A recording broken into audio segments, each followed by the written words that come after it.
blurbing another author's book. For me, I am very careful about which projects I will say yes to. I am very, very limited on it, and I actually have a company policy that I will not blurb authors' books if I don't know that author personally. Now, there are a number of reasons for this, so let's kind of break down what I'm thinking so you can make those choices for you. Because for me, I really want to help people. I would love to be able to lend a little bit of credibility to them. I would love to be able to help them make more sales.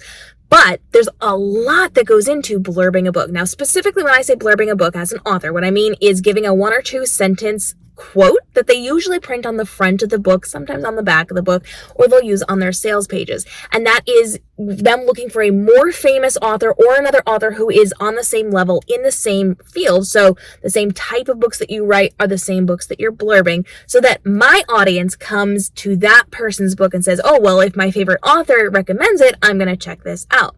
So to create those blurbs, you actually have to read through the story. You have to know what's going on. You have to understand who that person is and trust them. And there's a lot of things that I think of. And I've actually made a list. I was going to make a big fancy video, but here we are. I want to make sure we're getting this to you as quickly as possible.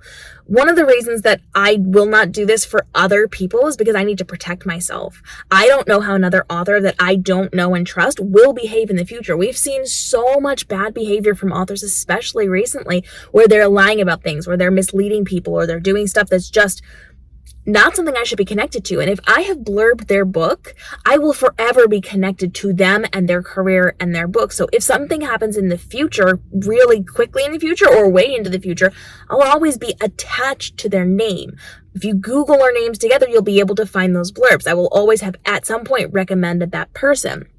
So I want to make sure I'm protecting myself first and foremost. I want to make sure that my connection to a person is not going to hurt me. So I'm only doing this for people I know and I trust. And that also, I want to represent. I want to put my face on part of their career. So I'm very, very careful on who I will say yes to. So if I don't know a person or I don't know them really well, that's going to be a no.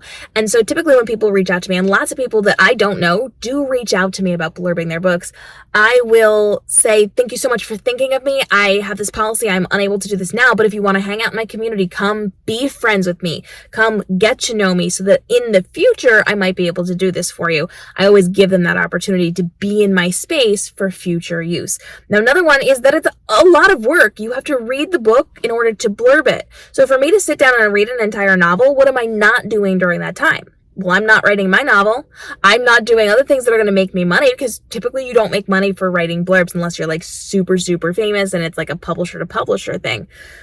I'm not getting paid for that. So to sit down and read an entire book that I may or may not have wanted to read on my own, that takes up a lot of time for me to write my novels and to make my money. So I'm very careful about my time. I'm only going to give that much time, and that's a long time to read an entire novel for somebody, to people that I know, trust, love, and want to, be a close author friend with.